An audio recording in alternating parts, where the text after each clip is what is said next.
할렐루야. 귀한 찬양으로 함께 하신 우리 모든 권사님들 참으로 감사드리며, 또한 각 가정에서 예배드리는 우리 모든 성도님들 위해 주님의 큰 은혜가 임할 수 있기를 간절히 축원합니다. 우리 권사님들이 짧은 시간에 특송을 했지만 특송을 하기 위해서 많은 시간들을 준비했습니다. 참으로 힘들고 또한 불편한 가운데서도 이 모든 것을 준비해 주시고 또한 협력하여 주신 우리 모든 권사님들께 다시 한번 감사를 드리고, 또한 그뿐만 아니라 여러분, 우리가 찬양이라는 것은 마음을 들여서 하나님께 올려드리는 것이기 때문에 마음이 있으신 분들, 또한 믿음으로 함께 하시는 분들은 신청해 주셔서 이후에도 함께 주님께 귀한 영광과 찬양으로 나아갈 수 있기를 바라겠습니다. 할렐루야. 이 시간 각 가정에서 함께 하시는 우리 모든 성도님들 그동안 편안하셨습니까? 서로를 보지 못하는 가운데 있지만 어느 곳에 있든지 또 어느 때에든지 주 안에 평안하시기를 바라고, 항상 주님께 주시는 은혜 가운데 살아갈 수 있기를 간절히 바라겠습니다. 오늘로써 8월 마지막 주일이자 또한 온라인 예배로 드리는 두 번째 예배 가운데 있습니다. 벽을 보고 이야기하는 말씀을 드리는 것 같이 좀 답답함이 있지만 또 이것도 어느 정도 일상이 되어가는 것을 좀 느끼고 있습니다.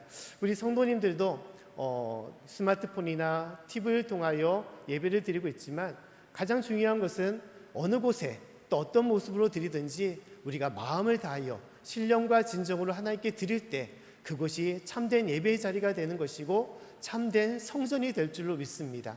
진실로 마음으로 하나님께 영광을 돌림을 통하여 성령님의 충만한 역사가 드리는 모든 성도님들 삶과 그 가정에 충만할 수 있기를 간절히 축원합니다. 자, 예수님의 공생의 기간 중에는 예수님은 신령한 말씀뿐만 아니라 여러 가지 놀라운 기적들을 보여주셨습니다. 아픈 자를 낫게 하시고 또한 귀신을 쫓아내는 여러 가지 기적들을 보여주신 것이죠. 또한 그 가운데는 신비로운 이적도 예수님께서 행하셨습니다. 오늘 말씀에 보면 예수님께서는 무리를 걸으셨던 놀라운 역사를 행하셨던 것입니다. 자, 오늘 말씀 보면 제자들이 먼저 배를 타고 갈릴리 호수로 건너가고 있었다라고 말씀하고 있습니다. 그런데 어떤 일이 벌어졌냐? 말씀을 보면 바람이 거슬림으로 물결을 인하여 고난을 당하도다라고 말씀하고 있다는 것입니다. 심한 바람이 불어서 그들이 위험한 상황에 빠져 있음을 말씀하고 있습니다. 자, 갈릴리 호수는 무엇이라고 말합니까? 갈릴리 호수는 호수라고 말하지 않고 보통 바다라고 얘기를 하고 있죠. 그만큼 이 호수가 큰 호수임을, 바다와 같이 큰 호수임을 말하고 있습니다. 실제적으로 그 규모를 보게 되면 길이가 그러니까 남과 북의 그 길이가 21km에 해당되는 그 길입니다. 또한 동서간의 그 폭이 11km에 해당되는 길이가 이 갈릴리 호수의 길인 것입니다. 그래서 21km, 이 남북의 길이가 어느 정도인가 제가 생각해 봤는데 양지면에서 이제 안성까지 해당되는 그 길이가 이 갈릴리 호수의 길이와 비슷하다라고 볼 수 있습니다. 그만큼 이 호수가 바다처럼 큰 호수임을 말씀하고 있습니다. 그 또한 놀라운 것은, 특이한 점은 이 갈릴리 호수는 사방이 산으로 둘러싸여 있는 호수라는 거예요. 그 때문에 어떤 일이 벌어지냐? 이 계곡의 바람이 거세다는 것입니다. 특히 저녁이 되면 기온차가 심하기 때문에 바람이, 이 호수로 부는 바람이 드셈을 우리가 알 수 있습니다. 저도 성지순례를 통하여 이 오후 시간에 갈릴리 호수에 배를 타고 간 적이 있는데 기상이 그렇게 나쁘지도 않은데도 바람이 세게 불었음을 저는 느꼈습니다. 그래서 이 당시 이 말씀 중에 큰 파도가 일어날 정도로 그 풍랑이 세웠음을 말씀하고 있다는 거예요. 참으로 위급한 상황임을 얘기하고 있다는 것입니다. 심지어 그것이 왜 더 힘든 상황임을 우리가 알 수 있는 것은 무엇이냐? 제자들이 고난을 당하였다라고 기록되고 있다는 거예요.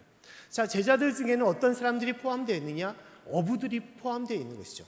평생에 배를 탔던 전문가들이었습니다. 근데 그들조차도 고난당하여 생명의 위급함을 당할 정도로 큰 풍랑 가운데 있음을 말씀하는 것입니다.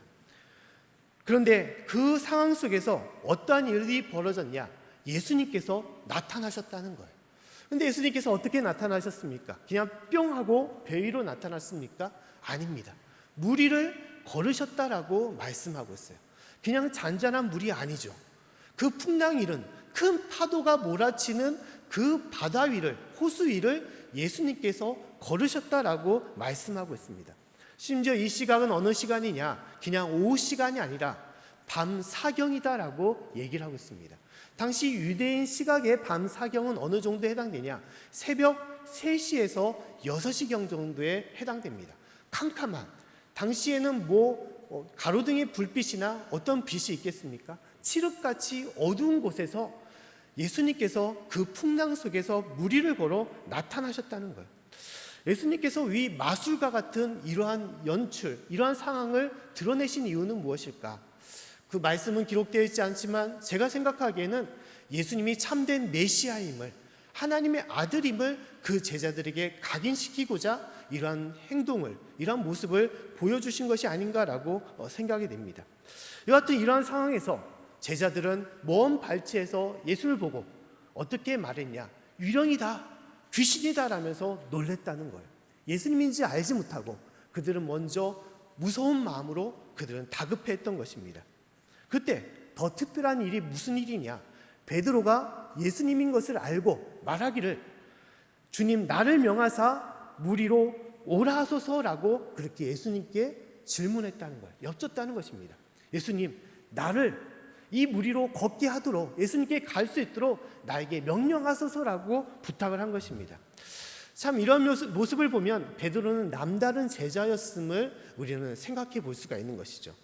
그냥 그 태풍 속에서 그냥 배 안에 있는 것도 위급한 상황인데 그런 예수님의 모습을 보고 그냥 입이 쩍 벌어지고, 야, 역시 예수님은 대단하시구나, 우리 참된 선생님이시고 우리 참된 메시아구나 라고 그렇게 생각하고 예수님을 정중히 모시는 걸로 끝나는 것이 아니라 그는 어떻게 했냐?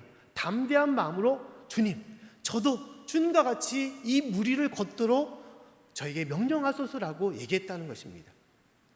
그리고 이 놀라운 상황에서 베드로는 예수님의 명령을 붙잡고 배에서 내려서 한 발짝 한 발짝 예수님께 다가갔음을 말씀하는 것입니다.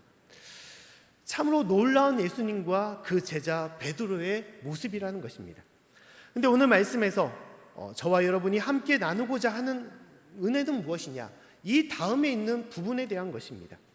말씀에 보면 예수님의 명령을 따라서 베드로는 그 배에서 내려 예수님께 나아갔습니다.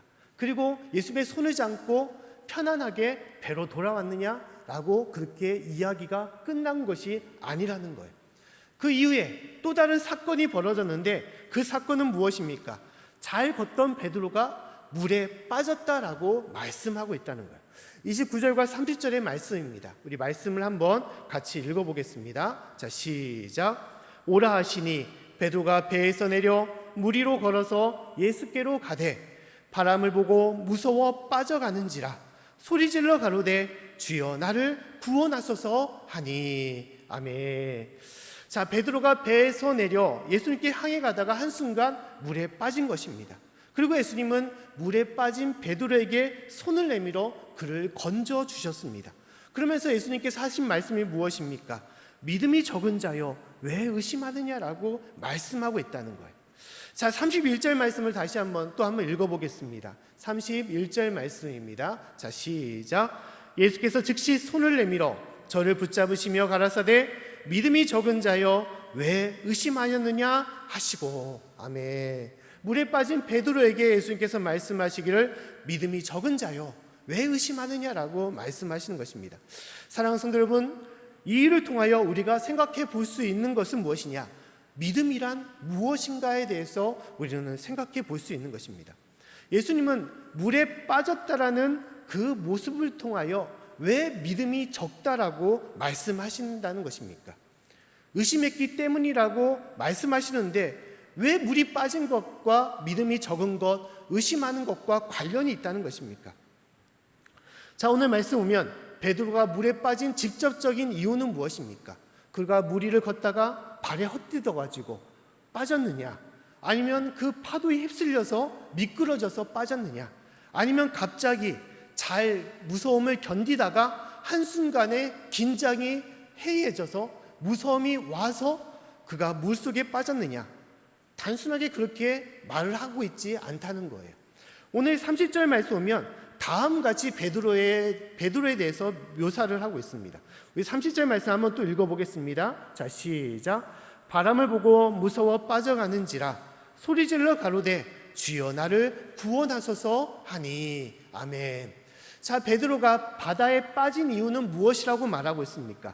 바람을 보고 무서워 빠졌다라고 말하고 있어요. 자, 처음부터 베드로는 배에서 내려서 편안하게 예수님의 명령을 따라서 무리를 걸었습니다. 담대히 무리를 걸었던 거예요. 한 발짝 한 발짝 담대한 마음으로 그것을 걸었던 것입니다.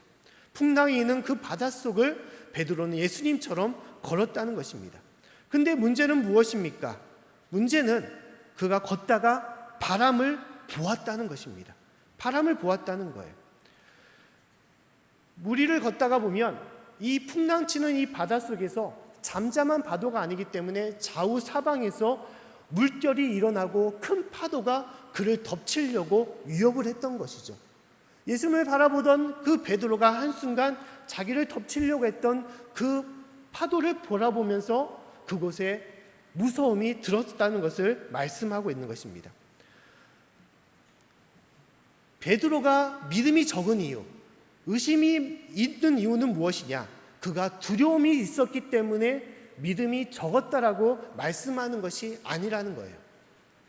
믿음이 적은 이유가, 두려운 이유가 믿음이 적은 이유는 아니라는 것입니다. 근본적으로 더 중요한 것은 예수님께서 베드로에게 믿음이 적다, 의심한다라고 말하는 이유는 무엇이냐? 그가 바라봐야 될 것을 바라보지 못하고 다른 것을 바라봤기 때문인 것입니다.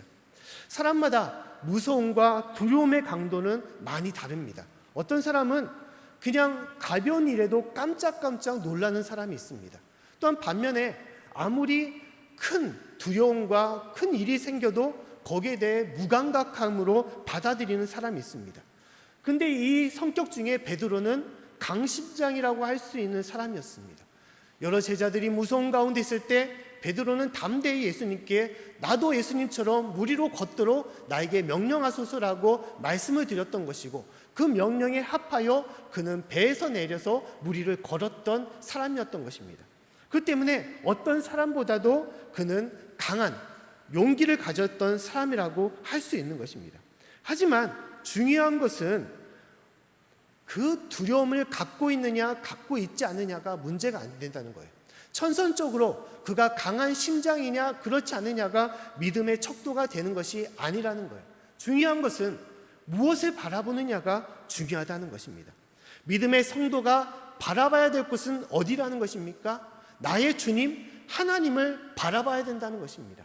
하나님을 바라보지 않고 내 주변에 넘쳐나는 나를 덮치고자 하는 파도를 바라보게 되면 그 가운데 어떻게 되냐? 믿음이 연약하여지고, 믿음이 연약한 가운데 무엇이 드러나느냐? 두려움이 드러난다는 것입니다. 그 두려움을 통하여 베드로처럼 물속으로 빠져들 수밖에 없다는 것입니다. 우리가 바라봐야 될 것은 무엇이냐? 바로 하나님이심을 말씀하는 거예요. 참된 믿음이란 것은 무엇입니까? 참된 믿음이란 것은 오직 하나님만을 믿고 하나님만을 의지하고 하나님만을 바라보며 그 길 가운데 나아가는 것이 참된 믿음의 모습이라는 것입니다. 이것이 믿음의 성도의 모습인 거예요. 나의 참된 삶의 주관자이신, 나를 구원하신 하나님, 나를 창조하신 하나님만을 우리가 담대히 바라보고 나아가는 것이 성도의 모습인 것입니다. 여러 삶의 풍랑 속에서도 그 풍랑을 바라보는 것이 아니라 오직 주님만을 바라보는 그 인생, 그것이 하나님의 성도의 백성의 모습이고 하나님께서 원하시는 믿음의 삶의 모습임을 말씀하는 것입니다. 사랑하는 성도 여러분, 진실로 우리가 살아가는 데 있어서 주님만을 바라보시고 그러한 믿음의 삶으로 주님 앞에 나아갈 수 있는 저와 여러분이 될 수 있기를 간절히 축원합니다. 살아가면서 풍랑 없는 인생이 어디 있겠습니까? 모든 사람들은 다 풍랑을 안고 살아갑니다. 삶의 여러 풍랑을 만나고 살아갑니다. 그런데 풍랑만을 바라보고 살아간다면 어떻게 되겠습니까? 큰 파도가 큰 걱정거리로 변하여 우리를 참으로 힘들게 한다는 것, 이것이 참 이상한 것입니다.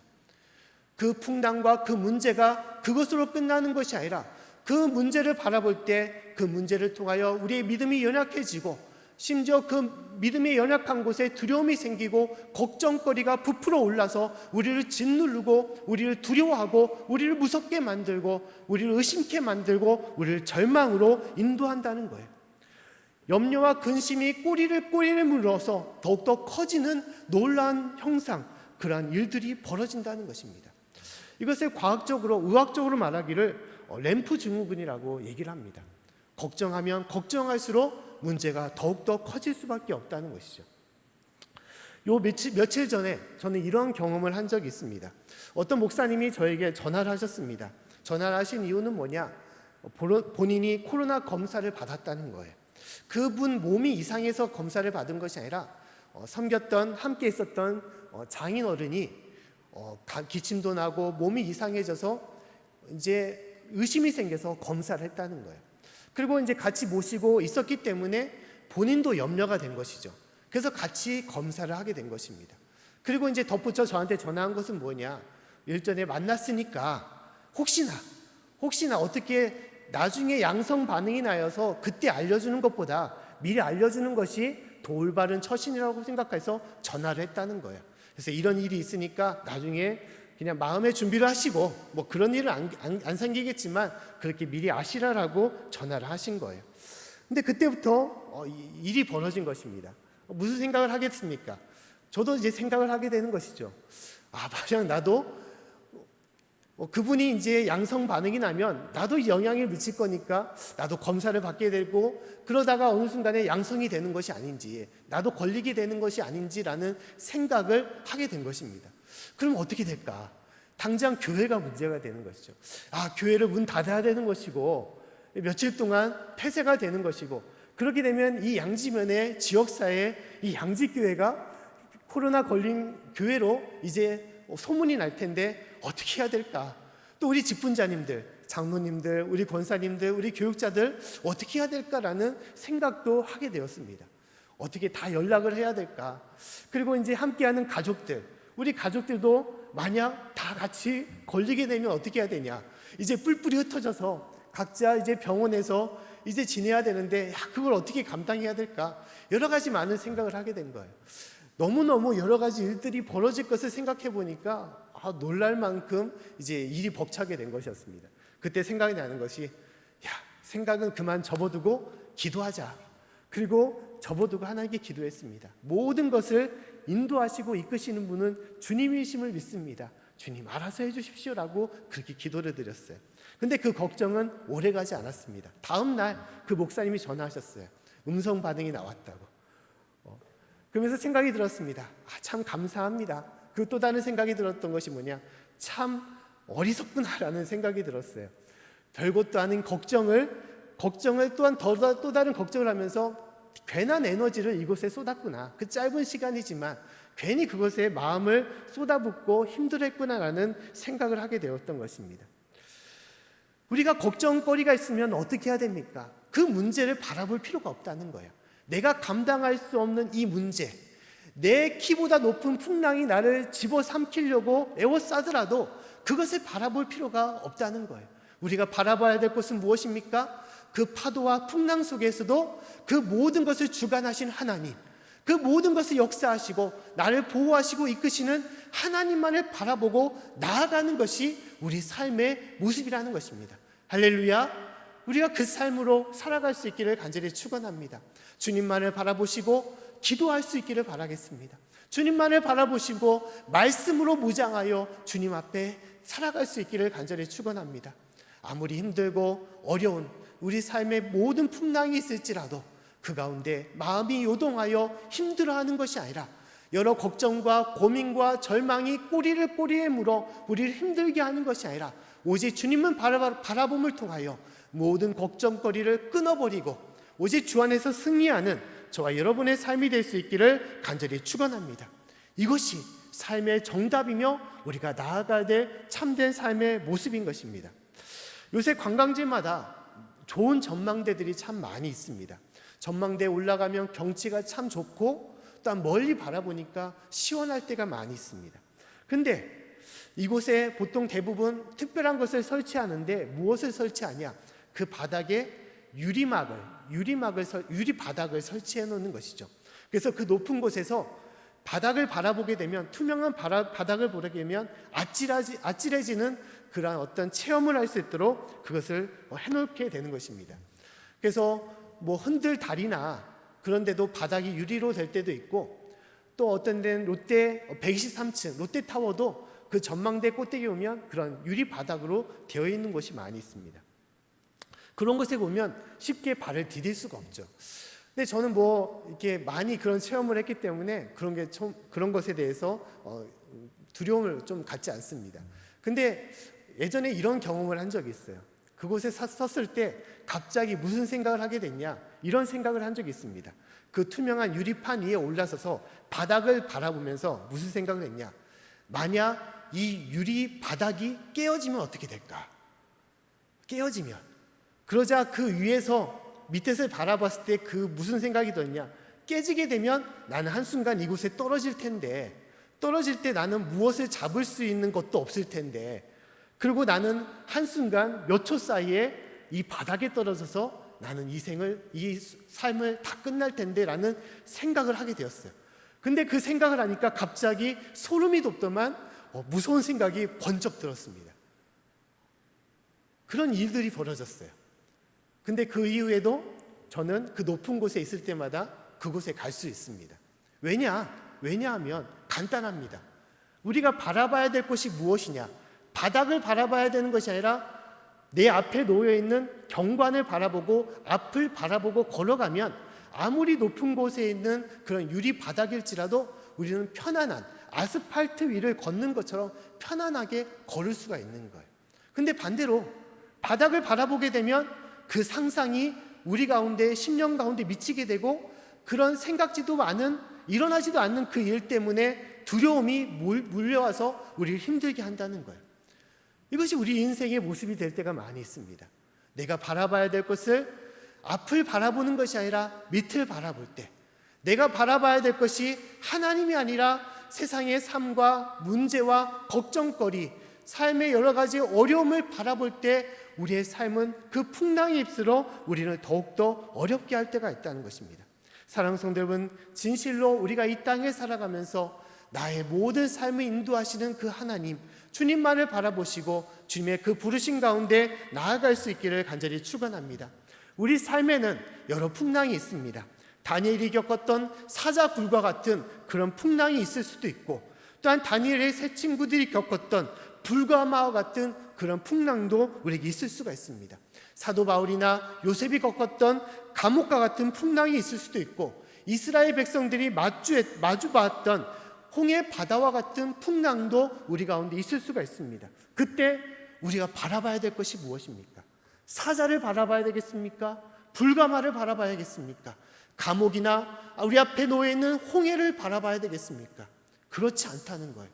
그 가운데서도 우리 가운데 함께 하시는 하나님, 우리의 모든 삶을 보호하시고 인도하시는 주님을 바라보고 주님 앞에 믿음으로 담대히 나아가라고 말씀하는 것입니다. 시편 62편 5절과 6절 말씀 보면 다음같이 말씀하고 있습니다. 우리 말씀을 같이 한번 읽어보겠습니다. 자, 시작. 나의 영혼아 잠잠히 하나님만 바라라. 대저 나의 소망이 저로 쫓아 나는도다.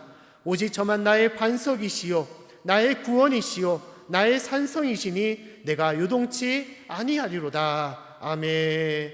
하나님만이 나의 반석이시고 나의 구원이시고 나의 산성이시니 내가 하나님을 바라볼 때 하나님께서 나에게 산 소망을 주시고 그 가운데 우리는 요동치 않고 주님 품 안에, 또한 주님의 인도하신 가운데 나아간다라고 말씀하는 것입니다.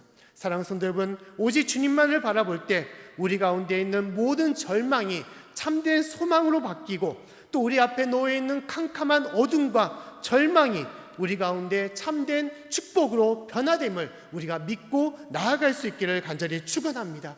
진실로 주님 안에 거하며 주님을 믿음으로 바라보는 저와 여러분의 삶이 될 수 있기를 다시 한번 간절히 축원합니다. 두 번째로 하나님이 우리에게 무엇을 말씀하고 있느냐? 오늘 말씀에 우리에게 다음같이 말씀하고 있습니다. 안심하라, 내니 두려워하지 말라라고 말씀하는 거예요. 이것이 오늘 설교의 주제가 됩니다. 오늘 27절 말씀을 같이 한번 읽어보겠습니다. 자, 시작. 예수께서 즉시 일러 가라사대 안심하라, 내니 두려워 말라. 아멘. 제자들이 예수님께서 먼 발치에서 무리를 걸어올 때 유령이다, 귀신이다 라면서 두려워할 때 예수님께서 말씀하셨습니다. 27절의 말씀에 안심하라, 나니 두려워하지 말아라 라고 제자들에게 얘기했던 거예요. 그리고 베드로가 물속에 빠져들어갔을 때 그를 건져주면서 믿음이 적은 자여 왜 의심하느냐라고 말씀하시면서 하나님, 예수님의 궁극적인 말씀은 안심하라, 나니까 두려워하지 말아라 하면서 그를 건져주셨다는 것입니다. 하나님께서는 이 말씀을 우리 가운데도 행하시기를 원하신다는 것입니다. 사랑하는 성도 여러분, 우리의 인생 중에 어떤 때가 풍랑이 일어날 때인 것입니까? 두려움과 불안함, 절망 가운데 있는 큰 풍랑의 때는 언제 그러한 때가 있었습니까? 오늘 말씀에 베드로에게 있었던 그 풍랑의 때는 오늘 말씀의 때였음을 얘기하고 있는 것이죠. 그 큰 파도가 몰아치는 그 가운데 걸어갔을 때 한순간 깊은 물속에 빠져들고 죽음을 맛보는 그 순간이 베드로에게는 큰 풍랑의 때였을 것입니다. 그러나 그 풍랑의 때는 한순간 그에게는 풍랑의 때가 아니도록 인도하셨습니다. 왜냐하면 예수님께서 그의 손을 잡아주시고 그를 건져주셨기 때문인 것이죠. 그리고 다시 한번 그 건짐을 통하여 그는 물 밖으로 나올 수가 있었습니다. 그런데 오늘 말씀에 우리가 알아야 될 것은 예수님께서 베드로에게 오라고 명령하실 때도 그 풍랑은 잠잠하지 않았다는 거예요. 풍랑이 일 때 베드로는 물 위로 걸었습니다. 그리고 물속에 빠져들 때도 그 풍랑은 잠잠하지 않았습니다. 베드로를 건져줄 때도 풍랑은 잠잠하지 않았다는 것. 그 이후에도 풍랑은 잠잠하지 않았습니다. 하지만 베드로가 그 풍랑을 경험할 때는 언제였습니까? 물에 빠졌을 때 그 풍랑이 진짜 자신의 풍랑이 된 것이었습니다. 하지만 반대로 그 풍랑이 아닐 때는 언제냐?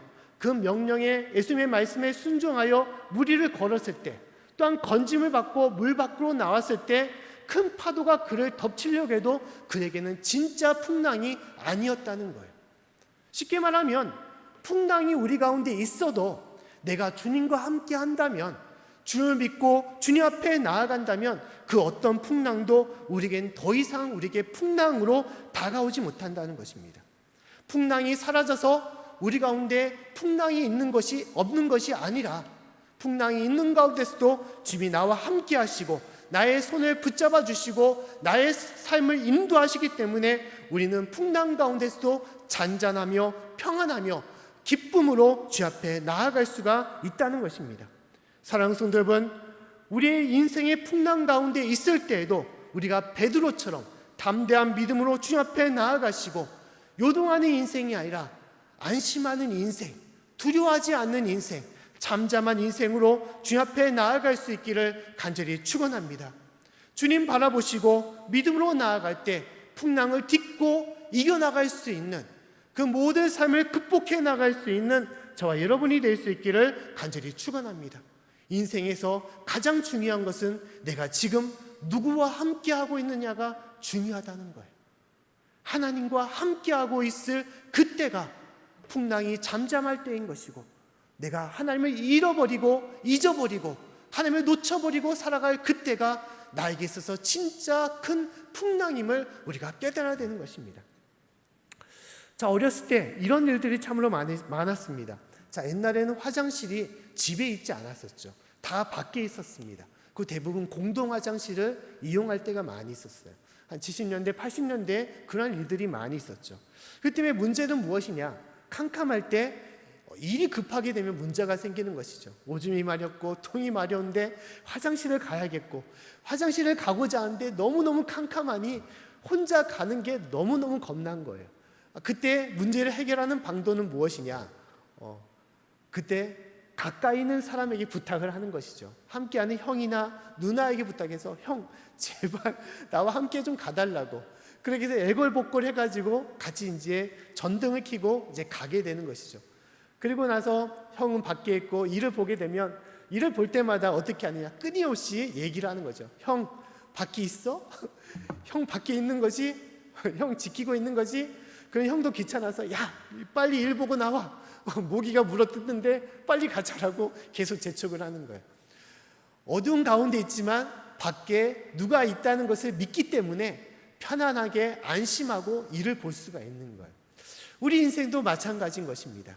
하나님이 나와 함께하고 있다는 것을 우리가 믿으면, 그 믿음이 변치 않으면, 내가 온전히 주님만을 바라보고 우리가 살아간다면 그 하나님이 주시는 그 은혜로, 하나님의 도우하심 가운데 밤 같은 또한 풍랑 같은 그 역경 속에서도 우리는 편안한 마음을 누리고 담대함으로 우리가 살아갈 수가 있는 것입니다. 지난 한 주간도 바비라는 태풍이 왔습니다. 기상청에서 많이 이제 좀 겁을 줬죠. 대형 태풍이다, 중형급인데 좀 큰 태풍이다 라고 많이 겁을 줬습니다. 그래서 저도 그 얘기를 듣고 태풍 오는 당시에 이제 새벽 정도 이제 서울에서 가까운, 수도권에 가까운 곳에 서해안으로 빠져가니 이제 조심을 하라고 이제 얘기가 나왔습니다. 이제 그 얘기를 하면서 이제 3시에도 깨고 5시에도 깼어요. 교회가 어떻게 될까? 큰 풍랑이 일어서 교회가 뭐 어떻게 간판이라도 떨어지고 뭐 무슨 문제가 생기지 않을까라는 걱정으로서 이제 깼어요. 근데 웬걸 너무너무 조용히 지나가게 되었습니다. 기존에 큰 장마 때보다도 바람이나 비의 양도 많지 않을 정도로 조용히 지나간 것이죠. 그리고 태풍이 지나가고 나서 기상청에서 또 예보를 했습니다. 다음 주에 또 태풍이 온다는 거죠. 이제 이번 태풍은 중형급 태풍이 아니라 대형급 태풍이라고 또 얘기를 합니다. 그래서 그러면서 제가 느끼기에는 매번 인생에서는 태풍이 온다. 매년 해마다 여름이 되면 태풍이 오고 태풍을 겪고 살아가는데, 태풍이 올 때마다 새벽에 일어나서 긴장하고 초조해하고 그렇게 좀 두려워할 필요가 있는가라는 생각을 한 거예요. 인생에서도 매번 인생에 태풍이 오는 것이죠.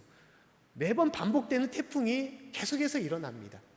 사람과의 태풍이 일어날 때도 있고, 또한 물질의 태풍이 일어날 때도 있고, 또한 질병의 태풍이 일어날 때도 있습니다. 어떤 때는 내가 감당할 수 없는 큰 피해를 입히는 태풍이 우리 가운데 불 때도 있어요. 근데 중요한 것은 그 태풍이 올 때마다 우리는 긴장하며 초조해하며 노심초사하며 우리는 그렇게 살아갈 필요가 있느냐? 그렇게 살아갈 필요가 없다는 거예요. 어떤 때는 조용히 지나갈 때도 있고, 어떤 때는 우리에게 상처를 줄 때도 있고, 우리에게 이루 말할 수 없는 큰 피해를 줄 때도 있어요. 그러나 우리는 그 태풍의 피해를 겪을 때마다 깨달아야 될 것은, 그 가운데서도 주님은 나와 함께하여 주시고 나의 삶과 가정을 지키시는 분이시고 우리가 감당할 수 있는 그 삶을 우리에게 허락하신다는 것을 우리는 잊지 않는다는 것입니다. 그 믿음으로 우리는 나아간다는 거예요. 삶의 인생에 있어서 여러 태풍을 만날 때마다 우리는 초조할 필요가 없고 두려워할 필요가 없고, 오직 주님만에 거할 때 어떠한 풍랑 속에서도 주님 주시는 편안함으로 안심함으로 주 앞에 나아갈 수가 있는 것입니다. 지금 이 순간 우리는 큰 태풍의 시절을 보내고 있습니다. 코로나19라는 태풍을 우리는 말하고 있습니다. 3월경부터 교회 예배를 드리지 못하면서 많은 염려와 불안감을 우리는 보내고 있습니다. 저도 이 3월달에 시작할 때 이 코로나19를 통하여 과연 교회가 잘 버텨낼 수 있을까? 우리 성도님들이 믿음을 지키며 잘 헤쳐나갈 수 있을까라고 걱정을 좀 했습니다. 그때 어떤 성도님이 저에게 이와 같은 말씀을 하시더라고요. 목사님, 걱정하지 마십시오. 우리 양직교회 100년 이상 된 교회입니다. 100년 이상 된 교회란 것은 무엇을 말합니까? 우리 성도님들도 믿음의 뿌리가 깊다는 거예요. 그만큼 여러 가지 많은 상처와 아픔을 당했지만, 어려움을 겪었지만 그만큼 그 모든 것을 이겨냈다는 것을 말하는 것입니다.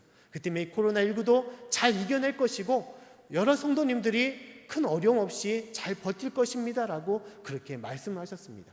그리고 다시 예배가 회복되어 드렸을 때 70%가 안팎의 우리 성도님들이 모였습니다. 우리 권사님들, 우리 많은 성도님들이 모여서 같이 예배를 드렸어요. 그것을 보고 여러 교회에서 많이 놀라움을 얘기하고 있습니다. 다른 교회는 50%도 되지 않는데 어떻게 70%가 모여서 예배를 드릴 수 있느냐, 그렇게 얘기를 합니다. 그리고 전화 신방을 할 때도 그동안 나오지 못하는 분들, 그분들에게도 전화 신방을 할 때 각 사정이 있어서 나오지 못하니 목사님 걱정하지 마시라고, 회복되면 반드시 교회에 나와서 같이 예배 드릴 거라고 저에게 위로의 말씀을 하셨습니다. 그 요새 최근에 다시 한번 이렇게 온라인 예배를 드리면서 더 심한 거리두기의 그런 단계를 겪으면서 어떤 성도님에 대해서 생각이 났습니다. 우리 성도님 과연 잘 지내고 있을까?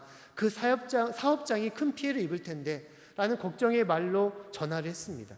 근데 성도님이 말씀하기를, 목사님 괜찮습니다.